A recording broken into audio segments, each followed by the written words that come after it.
ഇതാണ് കേട്ടോ ഇപ്പോൾ ഇവിടുത്തെ ത്രിമൂർത്തികൾ. എന്താ പണിയെന്ന് വെച്ച് കഴിഞ്ഞാൽ ഞാൻ കുറച്ച് വിത്തുകൾ പാവിയിട്ടുണ്ടായിരുന്നു, അതൊക്കെ മുളച്ച് വന്നിട്ടുണ്ട്. അതൊക്കെ ഒന്ന് മാറ്റി നടാൻ വേണ്ടി ഓരോ കവർ കൊടുത്ത് പറഞ്ഞയച്ചാണ്. അതൊക്കെ ഇപ്പോൾ ഞാൻ ഫ്ലിപ്കാർട്ടിൽ നിന്ന് മേടിച്ച സാധനങ്ങളാണ്, ഈ കവറുകളൊക്കെ ചെടികൾ നടാൻ വേണ്ടിയിട്ട്.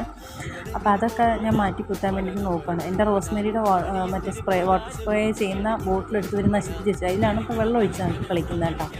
ഞാൻ ഒരു സെക്കൻഡ് എൻ്റെ കണ്ണ് കിട്ടിയപ്പോഴേക്കും ഇവരെ കാണാനില്ല. നോക്കിയപ്പോൾ എന്താ അപ്പുറത്ത് നിൽക്കുന്ന മാവിൽ ഒരു മാങ്ങ പറിക്കുന്നു. അപ്പോൾ അഭിയാണെങ്കിൽ പുള്ളിയുടെ ഏതാഗ്രഹം സാധിക്കാനും കൂടെ നിൽക്കുന്ന ഒരു ചേട്ടന് പറഞ്ഞിട്ട് കാര്യമില്ല.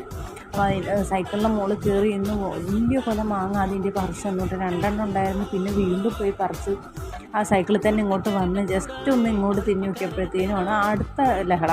എന്ത് മുറ്റത്ത് നിൽക്കണ തെങ്ങിൻ്റെ മടൽ പിടിച്ച് വലിക്കാൻ വേണ്ടി നിൽക്കുന്നു.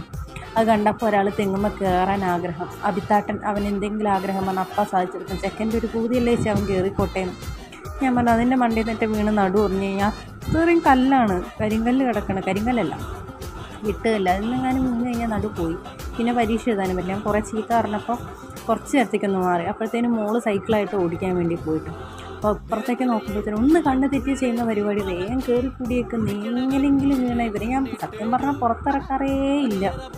അവസാനം പിന്നെ ആ മാങ്ങ ഉപ്പും മുളകും തേച്ച് തരുമെന്ന് വെച്ചപ്പോൾ ഞാൻ വന്ന് തരത്തില്ലെന്ന്.